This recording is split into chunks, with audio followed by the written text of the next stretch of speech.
roller to be behind the sacrum and tailbone, but I also want the head to be able to make contact with the roller. So again, my feet are slightly in front of me, and you can just see, I'll hold my arms out so you can see the difference. It's a little bit easier for me to stack my spine here than if I was standing straight up. That's when my cheeks start to get in the way. So my feet come forward, and as a reminder, neutral position of the spine is when we are respecting those natural curves of our spine. So when my head is against the roller, I want to have, my chin on the same plane as the floor. But I also need to respect this natural curve in my cervical spine. Now, what is happening because of our smartphone posture, that's starting to really flatten out. So as this kind of thing happens, not only is this getting flattened out, but we're kind of standing on the top of the head a little bit. So what I try to do is, just to start that alignment and bring awareness to it, is I do head nods in this position. So I bring my chin down, I look straight ahead, and I bring my chin up, and I look straight ahead. So I'm going to do that a few times and kind of navigate how that feels in my body. One of the things that can happen as we do this is when the chin comes down, you start to feel like you're going to arch away from the roller. We're not going to do anything about that right now, but I like to say to people, you may notice that parts of your body are starting to push away from the roller as you look down.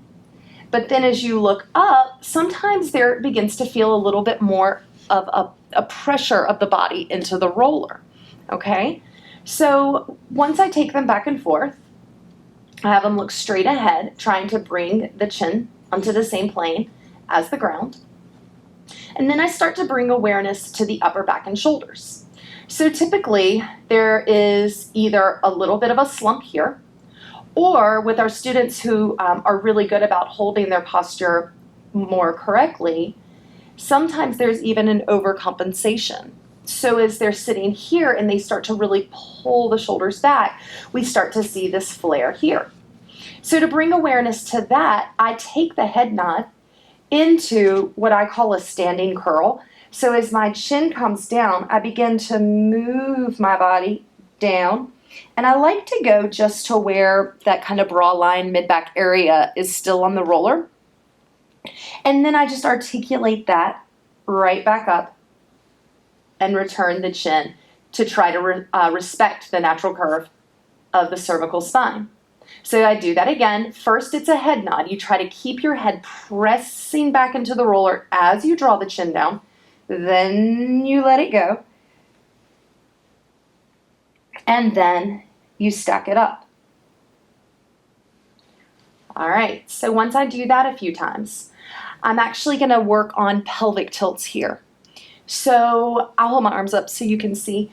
I would normally just have their arms down, by the way, but I want you to be able to see what my body does. So depending on the body, some people are just naturally going to get here and want to do this. Some people are going to be here. So I take them through, trying not to change anything in the head and neck alignment, trying not to change anything in this kind of upper thoracic area, and I just have them pelvic tilt. So we pull the bum away from the roller and then articulate down, down, down, and try to find that neutral. You could even take that into an exaggerated arch if you wanted to.